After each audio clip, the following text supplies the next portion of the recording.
vamos a hacer como, yo estoy pensando cada semestre, traer a un testimonio de alguna área particular de nuestra vida, así como el semestre pasado tuvimos a Dianita con lo que el Señor hace en la salud de las personas. Hoy vamos a tener en nuestra entrevista, predicación, a un amigo, de verdad, de verdad. El señor Rafael Serna, te conozco ya 29 años y nos hemos venido haciendo amigos y he tenido el privilegio tremendo de servir, hemos podido servir en muchas ocasiones juntos, miembro de la Iglesia Confraternidad de Unicentro, nos acompaña Inesita, su esposa.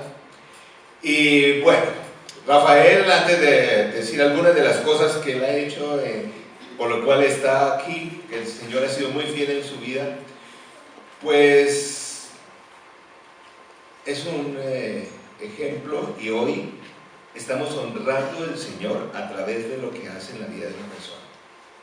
Rafael, casado, 3 hijos, 4 nietos y una bisnieta. Imagínense, te ha rendido, Rafa.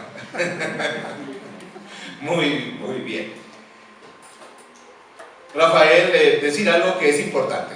Los antecedentes son importantes para lo que vamos a hacer el día de hoy. De profesión administrador de empresa. Durante la gran parte de su vida ha desempeñado altos cargos en gerencia. En el área financiera, en el área de mercadeo. En el sector de la salud es un hombre que ha trabajado muchísimo y conoce mucho de esta área. No decimos todas las compañías para las cuales él ha estado dirigiendo, pero ha sido muy especial. Inclusive, Rafael fue el que dirigió, no sé si algunos de ustedes están en el mundo de las empresas, la única empresa que ha producido un avión en Colombia. Sí. En Colombia se ha producido, bueno, la única que ha podido producir aviones. Ha sido parte de muchas juntas directivas y tremendo asesor en planeación estratégica. Los últimos 15 años se ha dedicado más que todo a la labor de consultoría en diferentes áreas, en financiera y de planeación estratégica. En cuanto al ministerio, porque hoy vamos a destacar solamente una parte de la vida de Rafa y de su familia, pero en cuanto al ministerio se ha servido muchas cosas. Él fue director del Ministerio de Alabanza de la Iglesia de Unicentro. Allá estuvimos. Sí. Profesor de verdades básicas, que es como creemos, y director y coordinador de verdades básicas. Algunos tal vez tuvieron esa capacitación a través de él. Coordinador de toda la capacitación de la Iglesia de Unicentro, ha predicado, 15 años ha participado como miembro del consejo de la Iglesia allí en Unicentro. Y bueno, también formó parte del comité financiero para la construcción del templo. O sea, Rafa, de la vida cristiana y de la iglesia, conoce bastante. Ha sido también asesor y de una forma maravillosa, porque yo conozco ese trabajo, en el Seminario Bíblico de Colombia en Medellín. El Señor le utilizó a él para ayudar junto al rector y a otros directivos a poner al seminario en primerísimos lugares donde está en el día de hoy. En fin, podríamos hablar toda la mañana, pero sobre todo Rafa es un hombre sensible a obedecer la voluntad de Dios. Y vamos a escuchar algunas cosas de lo que el Señor ha hecho en su vida en esta mañana. Recibimos a Rafael con un aplauso cariñoso. Bienvenido aquí. Y permítame orar por él.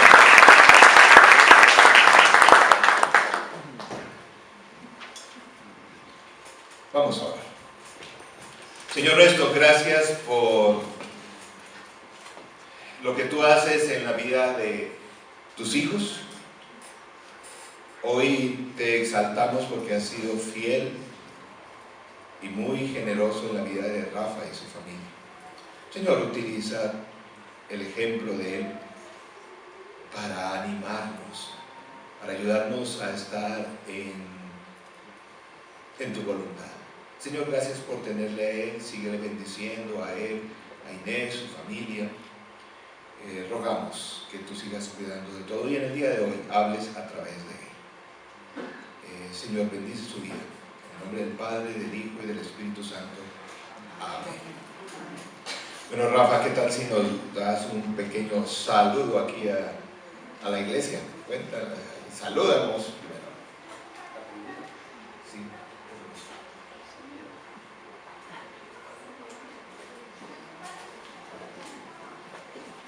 Bueno, como yo hablo duro, afortunadamente, entonces me voy saludando. ¿Verdad que es un privilegio estar aquí en esta mañana? Un privilegio no solamente por la...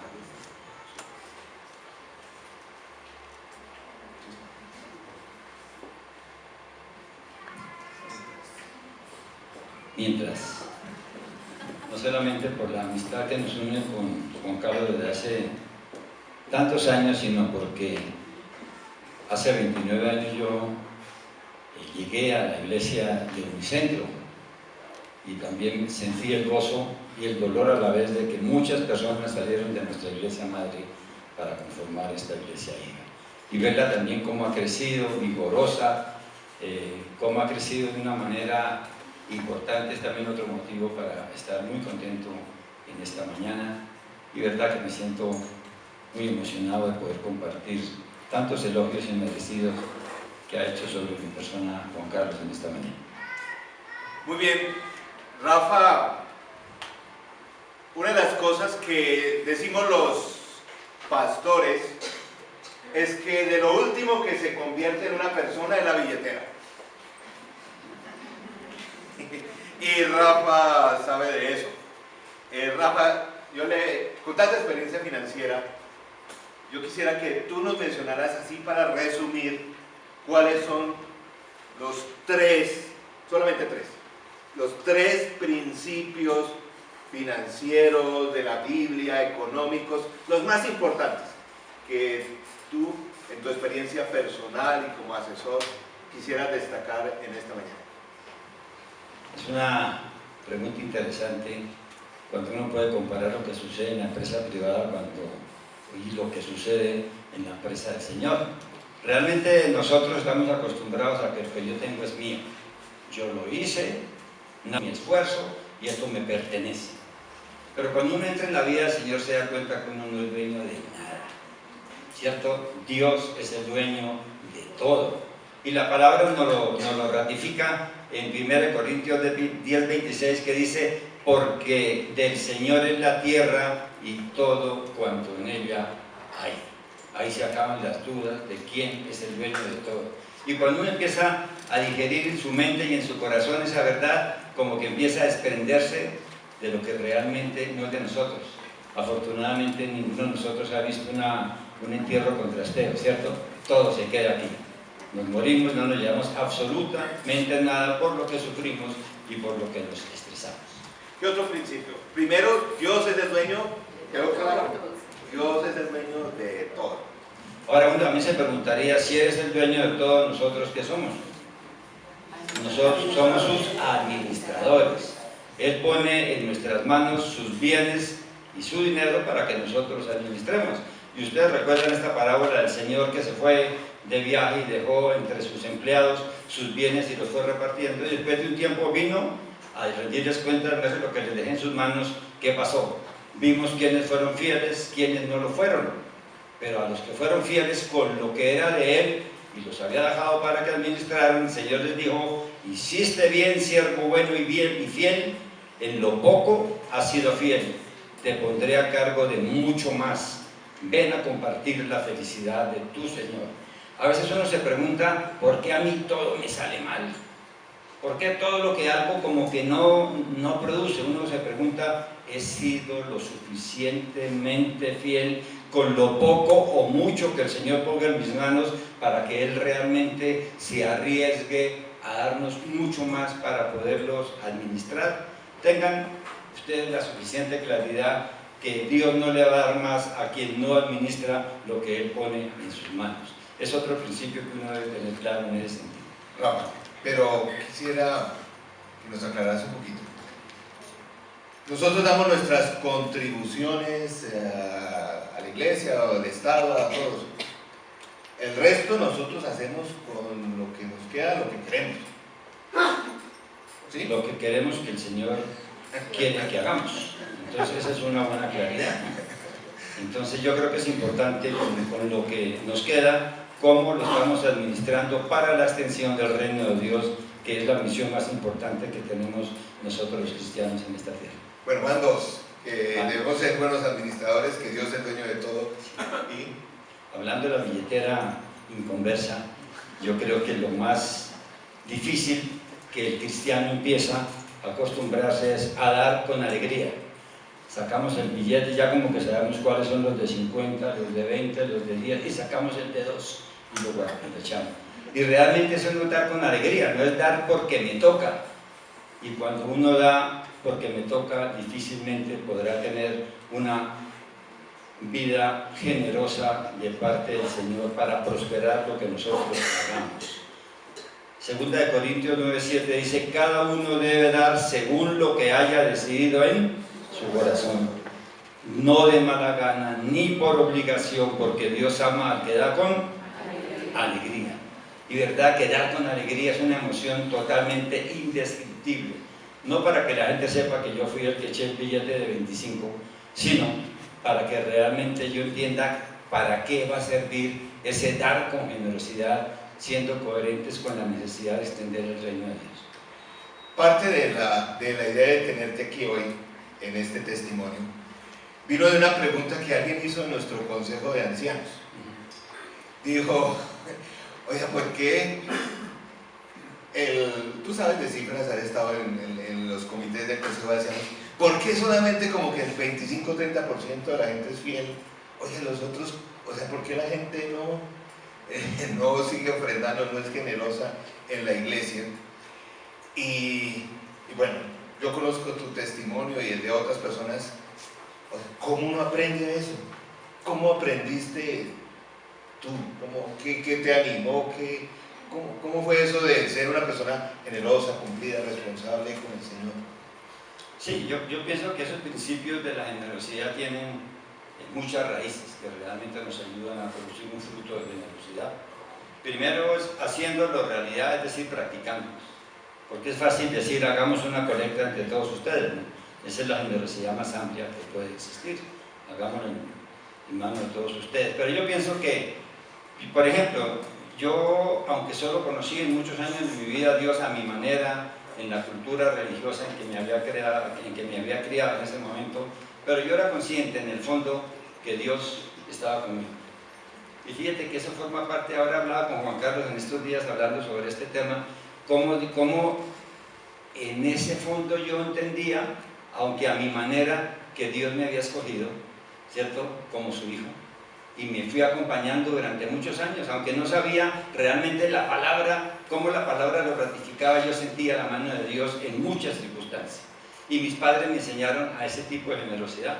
A su manera, mi papá siempre dejaba una ofrenda para la clínica Hospital San Rafael, que en esa época era la institución gratuita más eficiente que había en su momento. Y yo era feliz que él me dejara la plata, porque venía un padre con su sombrero, yo le entregaba lo que mi papá había dejado, y el padre me entregaba una estampita en una oración. Y yo siempre decía a mi papá que yo quería entregar ese dinero. Y había otras semanas donde yo, con lo que me daban para mi semana, yo dejaba unas monedas, en esa época eran centavos, que eran una cantidad de plata, y también las juntaba con lo que mi papá le daba, y yo me sentía contento, porque siempre el padre decía: gracias a lo que su papá deja, muchos niños están siendo curados, mucha gente pobre puede ser tratada. Y eso fue como calando en mi corazón, y me sentía alegre de poder dar parte de lo que tenía para eso. Además, también, pues, decía Juan Carlos, a mí me rindió mucho. Ya tengo una bisnieta, pero fue que me casé de 19 años. Pasé de la cuna a la cama de oro. Y la única favorecida de eso ha sido mi mujer, que se pensionó desde el día que se casó conmigo. Entonces, eso es algo bien importante. Pero fíjese que casarme a los 19 años implicó un sacrificio grande. O sea, Rafa, te casaste a los 19 años, Sí. con el apartamento, el carro, todo eso. Sí, todo no teníamos absolutamente nada. Mi mujer con sus ahorros compró las argollas del matrimonio porque no quería dejar pasar ese partido como sería. Pero fue una época difícil, empezar a trabajar y a estudiar para querer ser alguien en la vida. Fue algo como una administración de la pobreza y de las limitaciones, diría yo. Y en los primeros meses trabajé con el plano y me ganaba 600 pesos. Yo le daba la plata a mi mujer y yo pensaba que ella era una excelente administradora, me daba la plata para los buses de la semana para poder ir. Y yo veía que el dinero como que rendía, decía, realmente yo estudié administración, decía la que quería estudiar administración era ella porque le rendía la plata, hasta un día que me di cuenta por qué le rendía más la plata. ¿Por qué? El día que pude encontrar que en sus zapatos había un periódico que podía tapar el orificio que tenía en la suela del zapato, porque no teníamos, ella no compraba un par de zapatos con el fin de que yo pudiera ir a la universidad en la noche a estudiar. Y eso fue algo que me golpeó profundamente, decir, mire, hasta dónde Dios nos muestra aún en la escasez, ¿cierto? La gloria de Él y la forma de permitirnos con esfuerzo ir avanzando a lo que uno quería. Pero también tuve algo muy claro, que Dios era el que proveía aún las cosas pequeñas que teníamos en ese momento para poder disfrutar. Rafa, bueno, tremendo ese ejemplo. ¿Qué le dirías tú a esas personas que dicen, bueno, no, es que pues, no, yo sí quiero dar y con cosas al Señor, pero ¿con qué? Sí, yo pienso que si uno va adquiriendo la conciencia de la necesidad y de saber que Dios es el que provee, si Dios nos provee para nuestras necesidades, si no, ¿será que no puede proveer para las necesidades de otros? ¿Será que no nos puede proveer algo para la construcción y la extensión de su reino que va a bendecir a muchas otras personas? Pero fíjense, cuando yo entré en la iglesia, pues tenía esa generosidad en el fondo, latente, pero cuando yo entendí cómo podía uno participar, y me acuerdo ahora, Juan Carlos, tú recuerdas que teníamos en el salón múltiple abajo, era nuestra iglesia, y teníamos hasta la mitad sillas, primero porque no había tanta gente, eran al principio unas 250, 280, pero de pronto la iglesia fue a crecer y nos faltaron sillas, entonces mucha gente se quedaba de pie porque no tenían de sentarse, y Hernando dijo, vamos a hacer una campaña para dotar de sillas al salón múltiple, que era nuestro templo. Y yo recuerdo que lo primero que me involucré en algo diferente fue aportar para 4 sillas. Y yo me sentía el hombre más feliz en ese momento para ver, pero era como el gozo de ver que uno podía ser partícipe del crecimiento de la obra de Dios. Y después fue también, además de eso, para los misioneros, los estudiantes del seminario, para el seminario y muchas otras campañas, pero me sentía feliz de poder participar de esa manera. Y Dios seguía proveyendo para mis necesidades, para lo que yo necesitaba, no siempre para lo que quería, y había algo para compartir con el Señor. Rafa, durante estos años que conozco y has sido generoso con el Señor, sé que no solamente en tu vida, sino en la vida de muchos, el Señor nos prueba, porque no siempre es que tenemos como para que nos sobre, sino cuéntanos, porque yo sé, yo he estado presente en algunos de esos momentos de tu vida, momentos donde no era tan fácil ser generoso. Cuéntanos, Rafa tiene cientos de historias en toda su vida, no solamente de estas cosas financieras, sino es muy bueno para las historias. Cuéntanos 3, por lo menos. 3. Sí, bueno, una de ellas fue estando yo en Cuba como gerente de una empresa fabricante de concentrados para animales. Decidí renunciar por cuestiones de seguridad, había descubierto un robo, me amenazaron, me buscaron de noche personas porque despedía a 21 trabajadores, senadores de compañías, y eso creó un problema de seguridad, y decidí renunciar y venirme para Bogotá. Como resultado de mi gestión, me dieron una bonificación cuando renuncié y me vine para Bogotá, y eso fue en mes de octubre, y me dieron una bonificación que yo dije, octubre, noviembre, en diciembre es difícil, de pronto enero, con ese dinero yo puedo cuadrar las finanzas para ese tiempo desempleado. Y también tenía un dinero que le había prestado a una persona, unos ahorros que yo tenía, Y entonces llegó un día y me dijo, aquí está el dinero, me lo entregó en efectivo, pero yo había prometido una suma para la construcción del templo que aún no había sido terminado. Y yo había hablado con mi esposa, con mis hijos, y les dije, ese dinero que me entregaron yo lo tengo comprometido desde hace tiempo para el Señor, desde el principio de año. Dije, cuando me lo devuelvan yo lo doy para la construcción y lo voy a entregar. Me dijeron, papá, usted está loco, no tiene empleo, y lo que dieron de bonificación ya se está acabando porque ya van 2 meses y medio y tú no has conseguido empleo. ¿Cómo va a entregar la plata? ¿Cómo se le va a ocurrir? Y no, al otro día me fui, entregué el sobre, subí a la tesorería, me dieron mi recibo y ya entregué. Y bueno, mis hijos pues decían, mi papá se chifló definitivamente. Bueno, y eso era el 18 de diciembre. El 20 de diciembre yo cumplí años. Por la mañana me llegó una llamada, me dijo, lo llamamos a una entrevista. Y el 2 de enero estaba trabajando. Entonces fíjense, cuando uno depende de lo que tengo y no de lo que Dios es cuando uno empieza a poner la confianza en lo que tengo y en lo que yo puedo. Pero decidí que yo le había prometido, eso era una ofrenda sacrificial, pero la di y sabía que Dios iba a proveer. Yo estaba obrando como le había prometido, y Él también promete que a sus hijos fieles les va a dar mucho más, y estaba trabajando. Eso fue algo que no era fácil de decidir, pero si uno confía en quien debe confiar, no tiene por qué tener temor. Cuando me retiré de concentrado, me fui a trabajar al Gavilán porque mi pastor Hernando Vidus me mandó a dirigir una célula. Y de ahí es la empresa, perdón, Rafa, de los aviones. De fabricante de aviones. Era una sociedad con la FAC, era con el IFI en ese momento, con la Corporación Interamericana de Inversiones, y otra empresa también que trabajaba en la parte metalmecánica de la FAC. Una situación bien difícil. Y fui como director de una célula, seguí como asesor unos meses y luego me nombraron subgerente operativo y finalmente gerente general. Pero en una situación crítica, porque trabajar con empresas del gobierno y extranjeras no era fácil para el flujo de caja, la exportación de aviones. Empezamos a exportar aviones, pero en una situación financiera. Llegó una parte crítica de liquidez donde no había para pagar los sueldos. Y yo decidí que el sueldo mío como gerente no me lo pagaran, sino que con ese sueldo le pagaran a gran parte de operarios que estaban ahí. Porque si bien el dinero no me sobraba, por lo menos algunos ahorros me permitían sobrevivir durante un tiempo mientras, y pasaron 3 meses y no nos pagaban nada, pero a los operarios con mi sueldo, algunos operarios, no digo que todo, pero sí les pagaban el salario. Y de pronto un día ya me pagaron 3 meses porque hubo un dinero que había, y lo primero que hice fue irme para la iglesia, entregué mis ofrendas de amor y mi diezmo. Y el pastor llegó una nota, un día encontré en mi buzón una nota del pastor que me decía, increíble que usted en las condiciones en que está, con la incertidumbre de un futuro de liquidez, ninguno usted se atreva a entregar esos meses, usted es un testimonio para nosotros dentro del Consejo de Ancianos.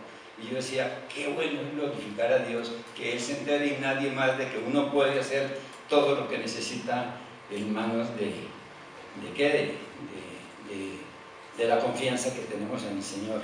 Pero estas son 2 historias limitantes, pero uno también en ese desafío aprende de otras personas, y es para que todos entendamos que hay muchas personas que lo dan todo sin tenerlo y que también lo desafían a uno. Uno a veces cree que todo lo tiene y que está siendo muy generoso. Hay gente que es más generoso que uno en medio de la escasez.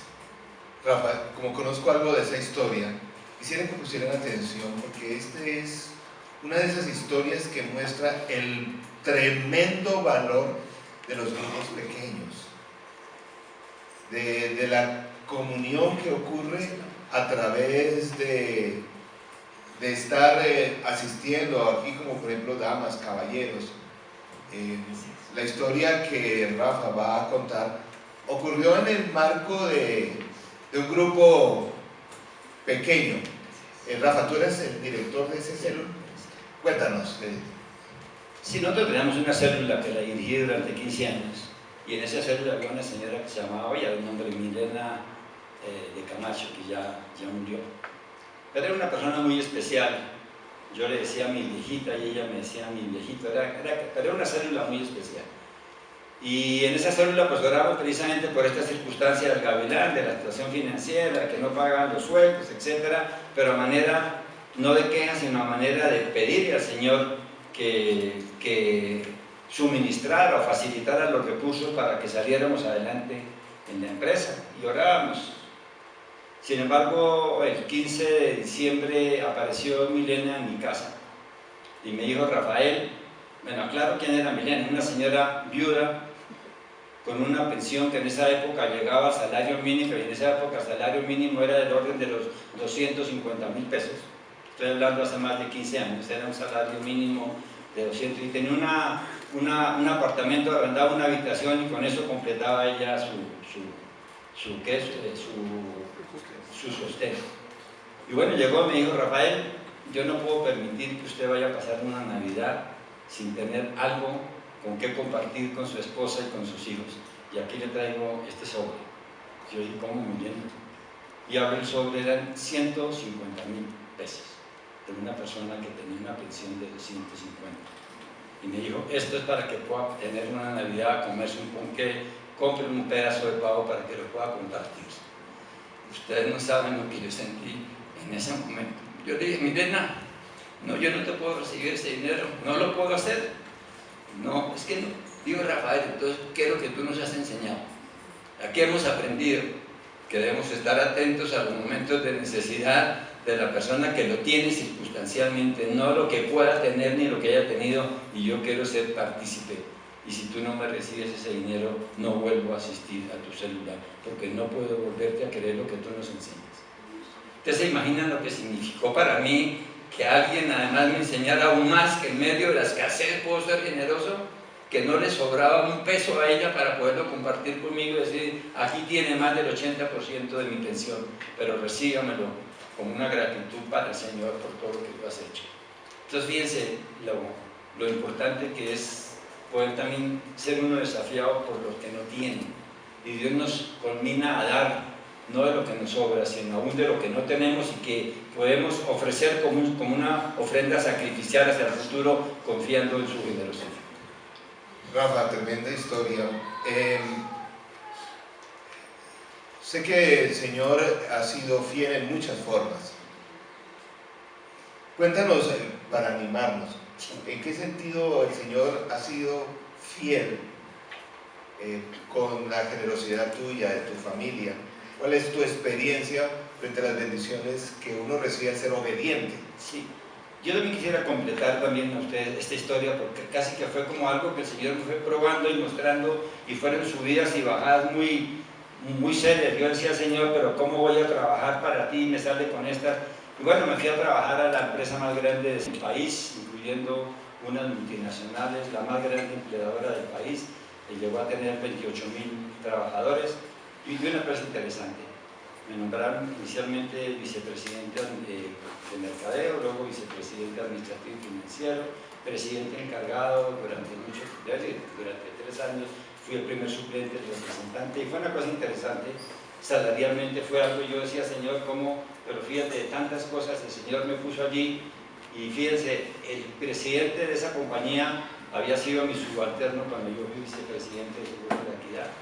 Me llama el presidente, y me dice: Rafael, ya me decía Rafael, ya no me decía como me decía antes, pero me decía: lo necesita usted porque yo trabajé con usted fue mi jefe y quiero que sea mi gerente de mercadeo, vicepresidente de mercadeo. Y me fui a trabajar con él, y bien, todo bien, la posición, todo lo que me permitió proyectar, generar tantas otras cosas.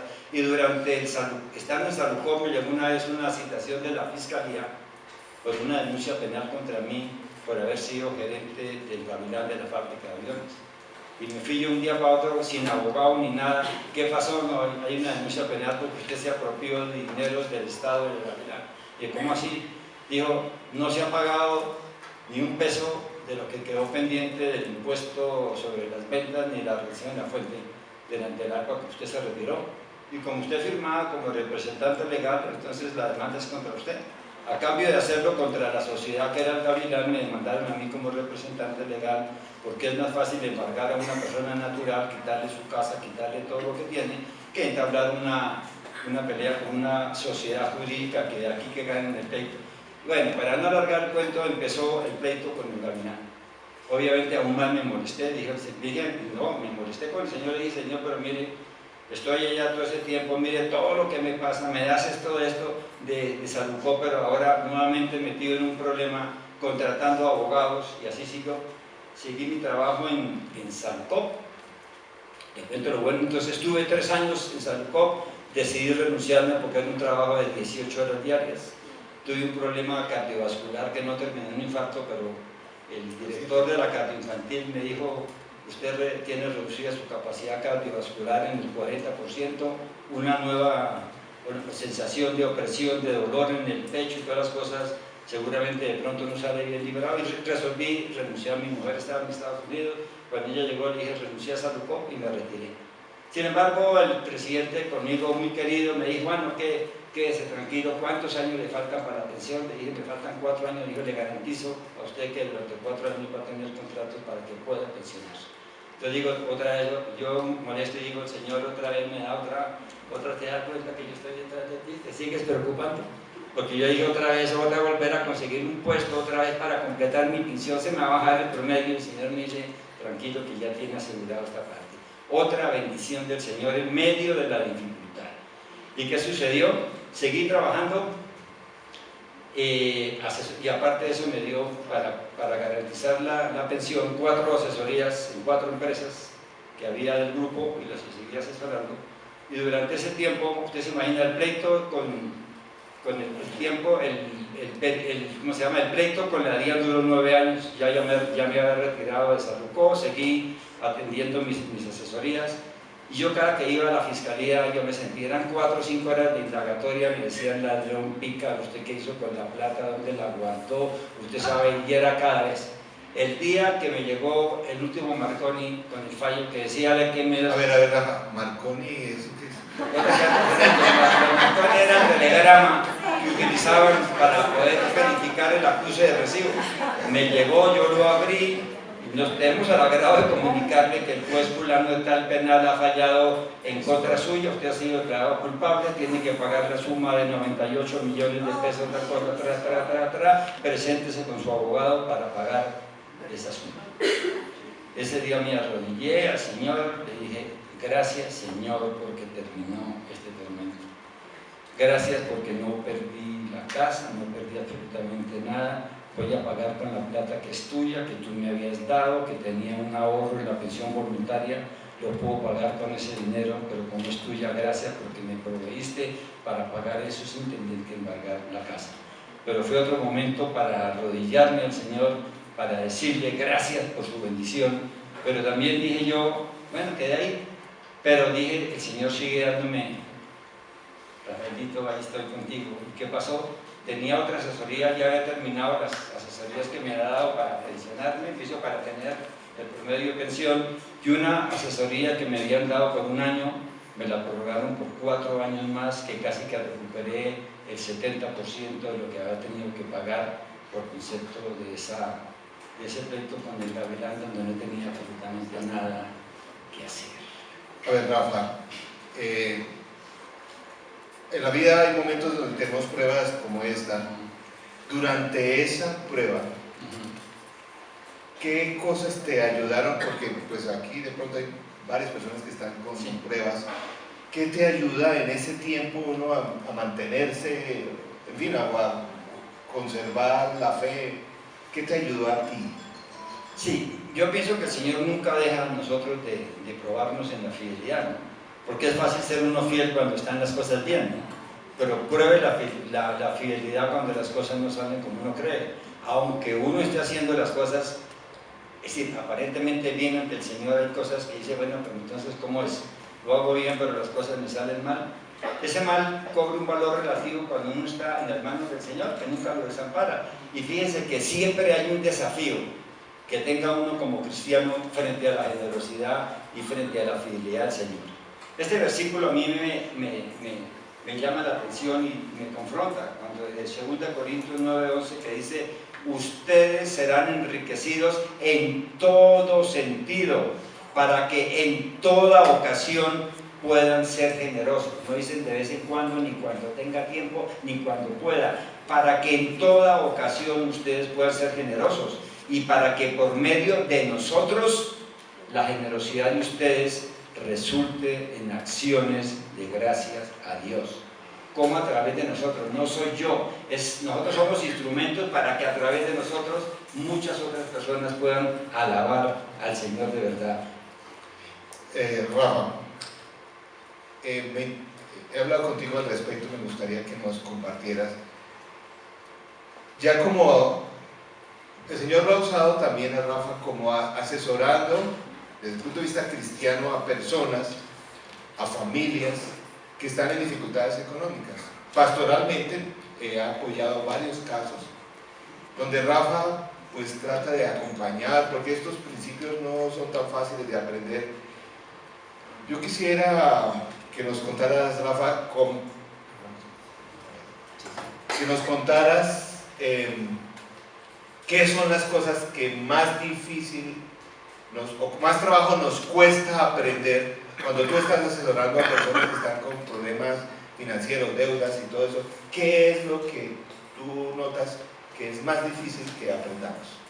Sí, realmente yo creo que todas las consejerías de orden espiritual en la iglesia son difíciles, si no, no habría consejerías. Pero a uno le sorprende mucho las consejerías acerca de las dificultades financieras por las que atraviesan las personas. Entonces siempre llegan con unas deudas increíblemente grandes, siempre y a veces impagables en el corto plazo. Y generalmente a uno le proponen una serie de soluciones divinas de inmediato plazo para que se puedan resolver. Y es cuando uno empieza a rascarse la cabeza, tienen deudas grandes, impagables, pero frente a soluciones divinas que demandan, uno queda pensativo. Pero generalmente lo que hace que la situación financiera de deudas impagables sea difícil de atender es la dificultad que tiene la persona de desprenderse de lo que ya tiene.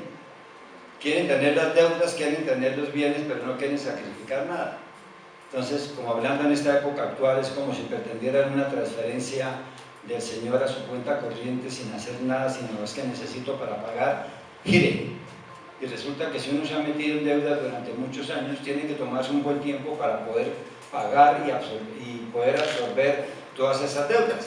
Entonces hay casos, un caso especial de alguien que tenía su apartamento, tenía su casa, tenía un negocio, y entonces inclusive entre los dos hubo dificultades entre la pareja para ponerse de acuerdo. Yo le decía, la única solución que hay, porque como no hay fábrica de dinero para poner una y poder tener esto, es que vendan el apartamento y el carro y el otro negocio y paguen esas deudas y por lo menos quedan tranquilos y ya pueden salir del problema.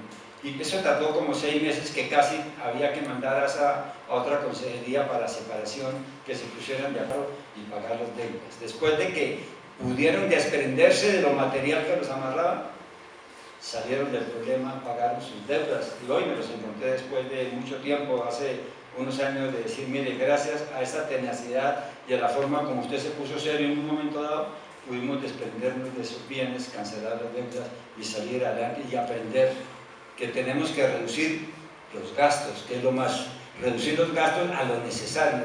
Y les enseñé en mis clases de finanzas a la gente, antes de comprar algo uno tiene que hacerse una pregunta: ¿lo quiero o lo necesito?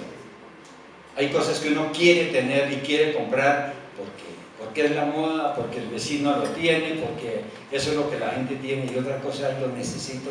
Cuando aprende uno a estratificar las compras por lo que necesito, primero que lo que quiero, eso es importante. Yo a veces he comprado cosas que quiero, pero sí, porque he tenido la oportunidad de hacerlo, pero no sacrificando con deudas lo que necesito. Yo compro todo a una sola cuota, no me endeudo absolutamente nada, y eso fue lo que me permitió salir adelante, de no tener deuda. La casa pues la pagué en 15 años, no tenía para pagarla en efectivo, pero todas las cosas que hice fue a una sola cuota, y la tarjeta de crédito la guardo siempre en la casa, ando con mi tarjeta de crédito, que es así, no me puedo cambiarlo por lo que tengo, no por nada fiado. Entonces es una costumbre reducir los gastos y hacer un presupuesto. Yo sigo siendo ordenado a una hora, qué es para esto, qué es para aquello, qué es para el diezmar, qué es para las ofrendas y qué queda para mí. Y siempre queda cuando tenemos esa forma de trabajar los gastos con austeridad. Y Rafa, siempre estamos preocupados, por lo menos a mí me preocupa, las nuevas generaciones, los jóvenes, que a los muchachos que están ya para graduarse o se han graduado, empiezan su vida laboral, algunas cositas que recomendarías.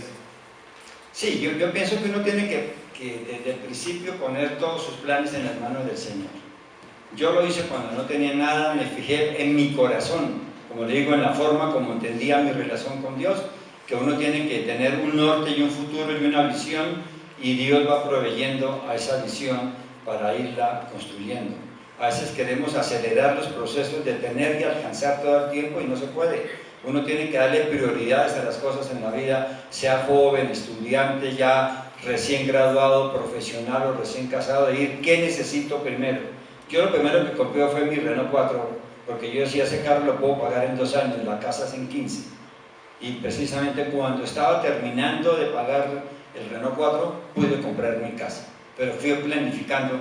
Yo no cambio de carro, el último carro que tengo, que lo compré en Salucó, tiene 16 años, no lo necesito, tiene 50.000 kilómetros, es un carro absolutamente bueno, no soy socio de ninguna ensambladora, o sea que no tengo interés en cambiar de carro cada año. Para andar en Transmilenio necesito urgente, me rinde más, para sacarlo 2 veces o 3 veces a la semana por pico y placa es suficiente. Mi hermano menor, que es médico, ha tenido más de 120 carros, hubo años en que cambió carro 2 veces, los encallaba y los cambiaba simplemente por tener carro nuevo. Aún me hiciste, usted dejó envejecer ese carro, no va a cambiar. Y dije, mire, llego a todas partes, vamos los dos y llegamos al tiempo. O sea, que afán de cambiar de carro. Pero no necesito, a veces digo, quiero cambiarlo.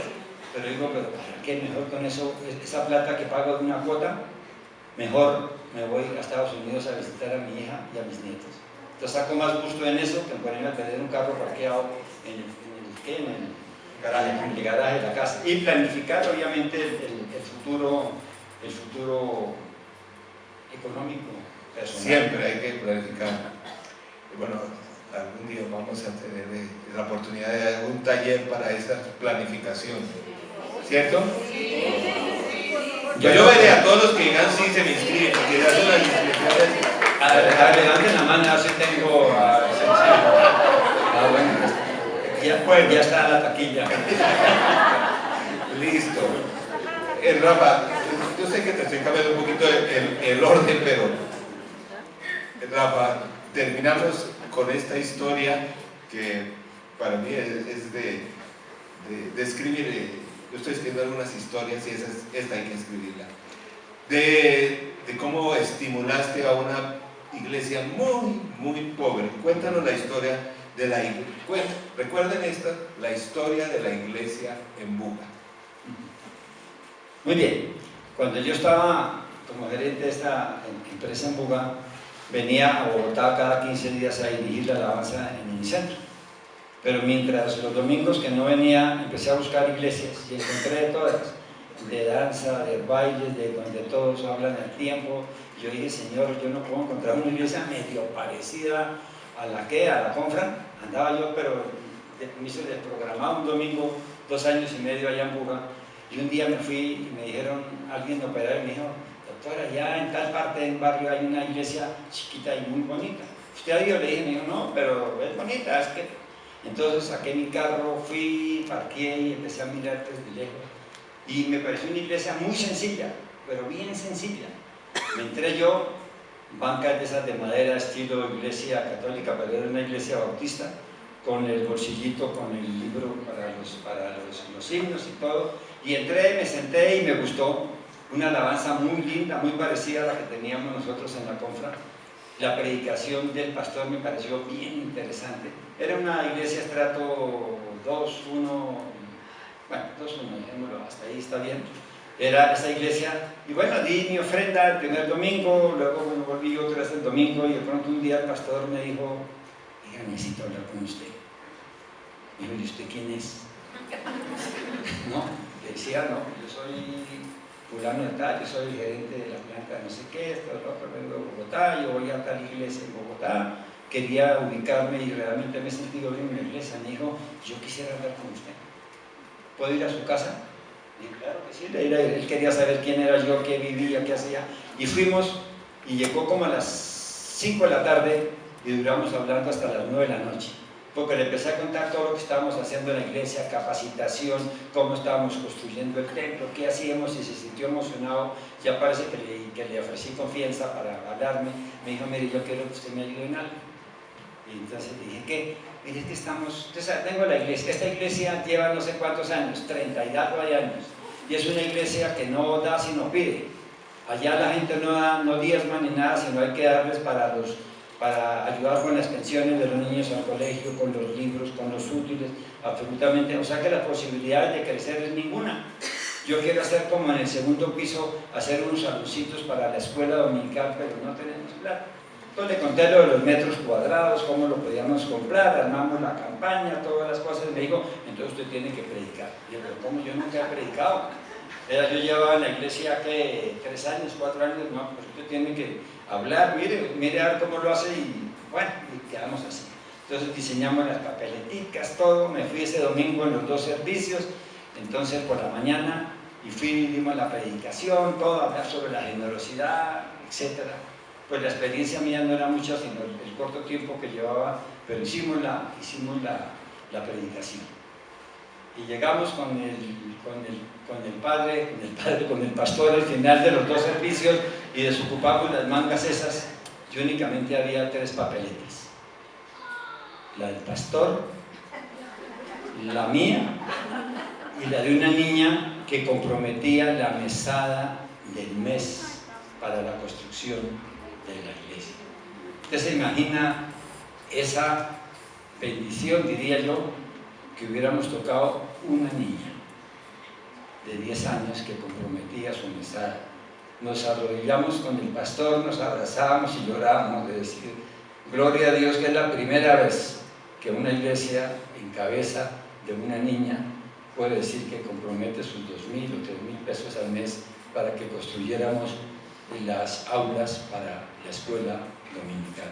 Y así pasó el tiempo, pasaron los meses, y que me decía Rafael, ya esta vez ofrendaron 5.000 pesetas entre todos, 10.000 pesos, 20.000 pesos. De pronto apareció dentro de ese nivel que era de alguien que tenía un puesto en la plaza con una donación para poder cumplir una parte de los ladrillos, y de pronto aparecía otra con una parte del cemento, y que yo pongo estas tejas. Cómo el Señor fue tocando la obra y su corazón para ser generosos. Y con el tiempo dijo, ya me vine para Bogotá, en un tiempo que estuve acá, y lo llamé, y ¿qué pasó? Me dijo, mire, la Asociación Bautista, la congregación, jamás le había prestado a nadie un solo peso para la construcción. Nos acaban de prestar la plata que falta para la construcción de los 2 o 3 salones que había. Pero llamé y me dijo, y de esa plata nos dieron el 20% como una ofrenda, porque en ese sector las iglesias y premiaron dándonos el 20% del costo de la obra. Es donde realmente uno se quebrante, que es que la obra es del Señor, no de nosotros, pero empezó su palabra a tocarlos. Una niña de 10 años con 3.000 pesos logró lo que no se había hecho en 30 años en una iglesia. Esa es la generosidad que el Señor necesita, que nos desprendamos de 3.000 pesos como aquella niña, y digamos, somos capaces de construir lo que sea. Y yo hago una pregunta también a todos ustedes, que lo hacía también en mi clase de finanzas. Ustedes ahí sentados, ¿se imaginan cuántas personas han venido a esta iglesia? Algunas de las cuales se fueron para otra iglesia, algunas de las cuales ya no están entre nosotros porque llamaron al Señor, dieron, diezmaron, ofrendaron para que usted y yo estemos aquí en esta mañana sentados, que ni siquiera lo conocieron. Niños que hoy tienen 10 años, la iglesia tiene 21. Esa gente pensó en esos niños que algún día tendrían que estar en la escuela dominical, y ofrendaron para tener todos los utensilios. Esa es la forma de construir el reino de Dios, pensando en que mucha gente, cuando no estemos aquí en esta tierra, se van a ver beneficiados por lo que usted o yo dimos para que otros conocieran la palabra del Dios verdadero, del Dios que es dueño de todo, pero que nos provee absolutamente todo. Esa es la gloria que debemos darle al Dios del universo. Amén. Gracias, Rafa. Podríamos estar seguros el resto de la mañana con 2 historias. Yo le pido a Rafa, él tiene toda la autoridad. Rafa, termina orando y en una oración para bendecir a todas las personas que estamos aquí. Que el Señor siga mostrando su gloria, su gracia y siga transformando nuestros corazones. Pongámonos de pie, por favor, y vamos.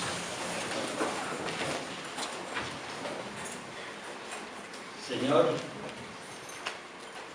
en esta mañana reconocemos como comunidad que tú eres el Señor, que tú eres Rey, que tú eres el dueño de todo, que tú eres el Dios proveedor. Y en esta mañana nos rendimos ante ti, contritos, confrontados, desafiados, Señor. Y te queremos ofrecer de lo más profundo de nuestro corazón todo nuestro gozo, nuestra alegría y nuestra confianza en tus promesas, bendito Señor. Somos conscientes en esta mañana que hay personas, miembros de la congregación, que están atravesando por una situación difícil económica, Señor.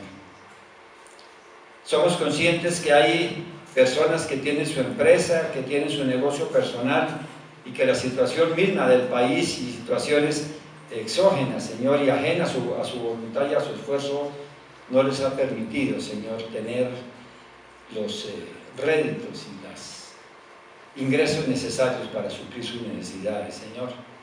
Pero también somos conscientes que hay otras que, pudiéndolo hacer, de pronto no se han atrevido, Señor, a formar parte de la sociedad del reino de Dios, Señor, que necesita aportes, que necesita elementos, que necesita ofrendas con generosidad para poder construir el futuro de este reino que no tendrá fin, bendito Señor.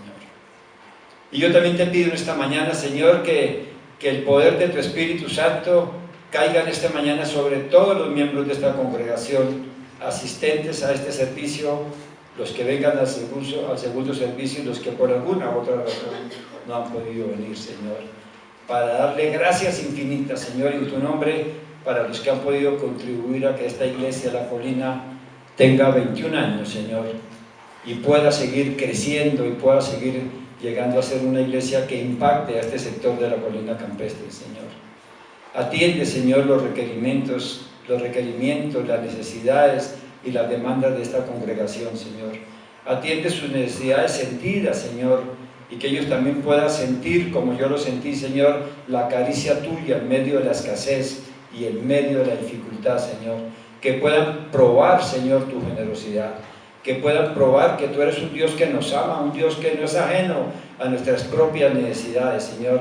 Pero queremos mostrarte también que queremos hacerte sonreír, que queremos agradarte, Señor, como aquella niña que con 3,000 pesos abrió la posibilidad de que una iglesia pudiera sentir que era partícipe, que debía ser la cuota clara y definitiva para la construcción de un templo, de unos salones para la escuela dominical.